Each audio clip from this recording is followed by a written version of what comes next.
시청자 여러분 안녕하십니까? VOA 뉴스투데이 시작합니다. 북한이 또다시 미사일을 발사했습니다. 북한이 한국 시간으로 6일 새벽 황해남도 일대에서 동해상으로 미상 발사체 2회를 발사했다고 한국합동참모본부가 밝혔습니다. 한국합참은 이 북한의 추가 발사에 대비해 관련 동향을 추적 감시하면서 대비 태세를 유지하고 있다고 말했습니다.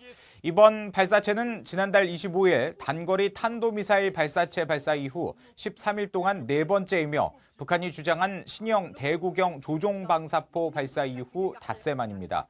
북한은 또 미한 연합훈련에 대한 반발 담화를 발표하고 새로운 길을 모색할 수 있다고 밝혔습니다. 북한이 미얀마 군부에 제공한 무기들이 중대한 인권 유린에 사용되고 있다고 유엔이 지적했습니다. 유엔은 미얀마에 대한 무기 금수와 군부에 대한 제재를 촉구했습니다. 이현철 기자가 보도합니다. 유엔 미얀마 진상조사단은 5일 발표한 보고서에서 북한 등 적어도 7개국 14개 기업들이 미얀마 군부의 끔찍한 인권 기록이 공개된 2016년 이후에도 무기와 관련 장비를 제공했다고 밝혔습니다. 그러면서 북한에서는 국영기업인 조선광업개발무역회사가 2016년 이후에도 미얀마 군부에 재래식 무기와 관련 물품을 이전하고 있다고 밝혔습니다.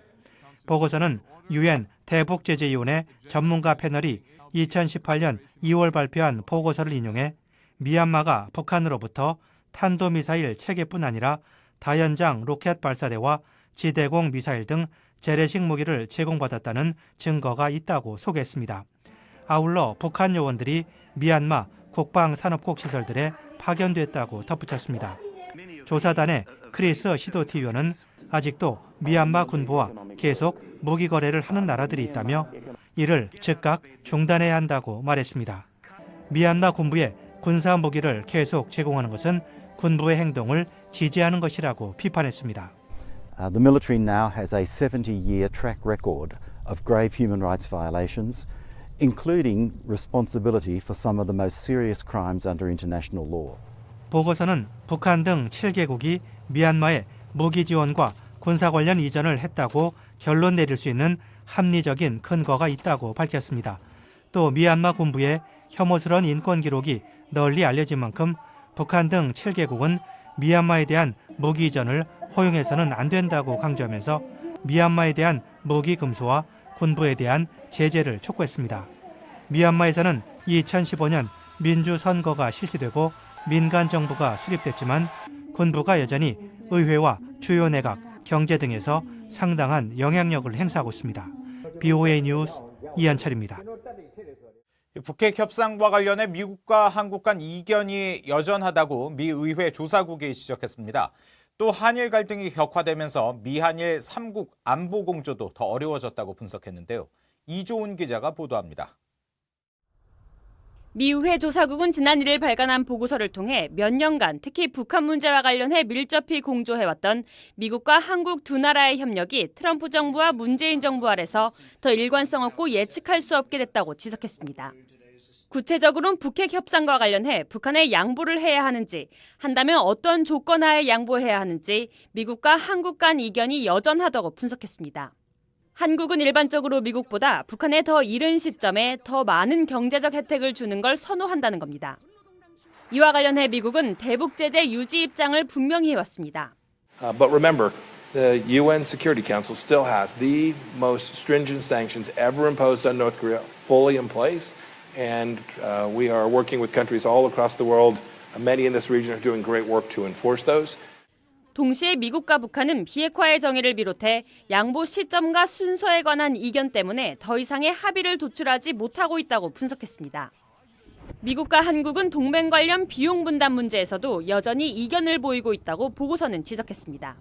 특히 미한 방위비 분담 특별협정과 관련해 트럼프 대통령이 한국의 분담의 확대를 요구하는 건 한국에서 미국의 안보 공약에 관한 우려를 낳고 있다고 지적했습니다. 또 북한 경제의 중국 의존도와 중국이 한국의 최대 교역 파트너인 점을 언급하며 한국은 일반적으로 중국의 적대감을 일으키는 걸 피하려 하고 있다고 분석했습니다. 한국의 강제징용 판결과 일본 초계기 위협 논란에 이은 일본의 한국 수출 규제 조치로 고조된 한일 갈등으로 미한일 삼각공조가 방해받고 있다는 점도 지적했습니다. 한국과 미국이 북한과 대화 국면을 유지하고 있는 시기에 한일 갈등이 고조되면서 미한일 3국 안보 공조는 더 어려워졌다는 분석입니다. VOA 뉴스 이조은입니다. 이 역사와 경제를 둘러싼 한일 갈등이 격화되고 있는 가운데 일본이 한국을 화이트리스트에서 제외하자 문재인 한국 대통령은 북한과의 경협을 통한 이른바 평화 경제로 일본을 따라잡을 것이라고 강조했습니다. 그런데 이 남북 경협을 통한 평화 경제 발언은 정치적 수사일 뿐 현실성이 적지 않다는 지적이 나왔습니다. 김영교 기자가 취재했습니다. 미국 외교정책연구원의 벤자민 실버스타인 연구원은 5일 자신의 트위터에 문재인 한국 대통령이 강조한 평화 경제를 이루기 위한 전제 조건이 합리적인 예측보단 판타지, 즉 환상에 가깝다고 주장했습니다. 북한 경제 전문 웹사이트인 NK 이코노미의 공동 편집장이기도 한 실버스타인 연구원은 통일 한반도가 경제대국이 되기 위해선 만약에라는 여러 가정들이 아주 많이 필요하다고 말했습니다.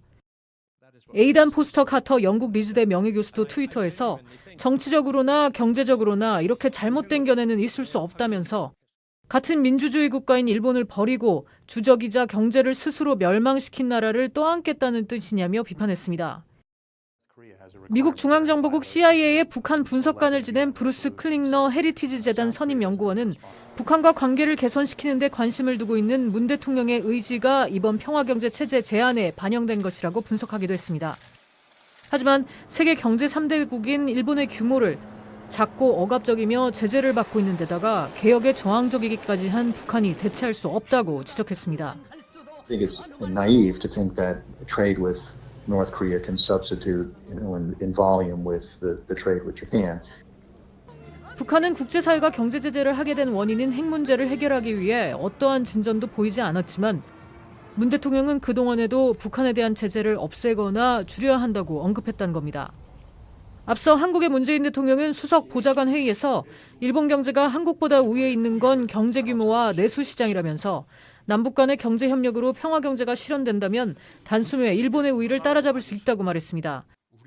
또 평화 경제는 남북 및 북미 관계에 굴곡이 있다고 해서 쉽게 비관하거나 포기할 일이 아니라면서 평화 경제는 세계 어느 나라도 가질 수 없는 우리만의 미래라는 확신을 갖고 남북이 함께 노력해 나갈 때 공동 번영을 이룰 수 있다고 말했습니다.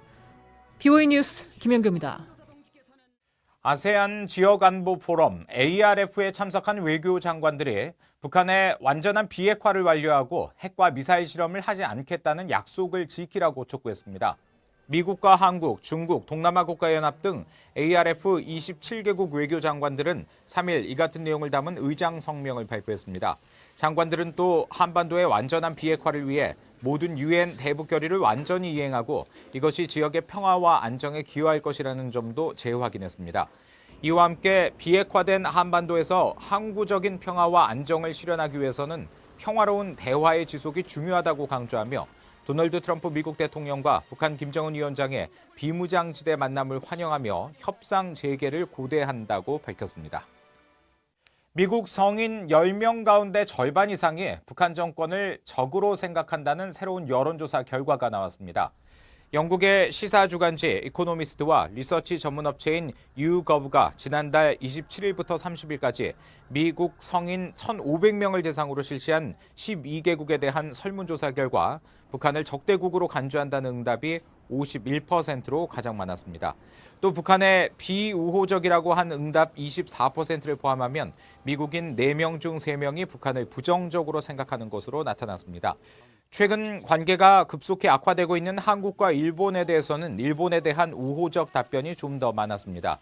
일본을 동맹으로 간주한다는 응답은 38%로 35%를 받은 한국보다 3% 많았고 적으로 생각한다는 응답은 일본이 3%, 7%를 받은 한국보다 적었습니다. 유엔 안보리 대북제재위원회가 이탈리아 기업 아그로텍스 스파가 신청한 대북 인도주의 물품 반입 요청을 허가했습니다.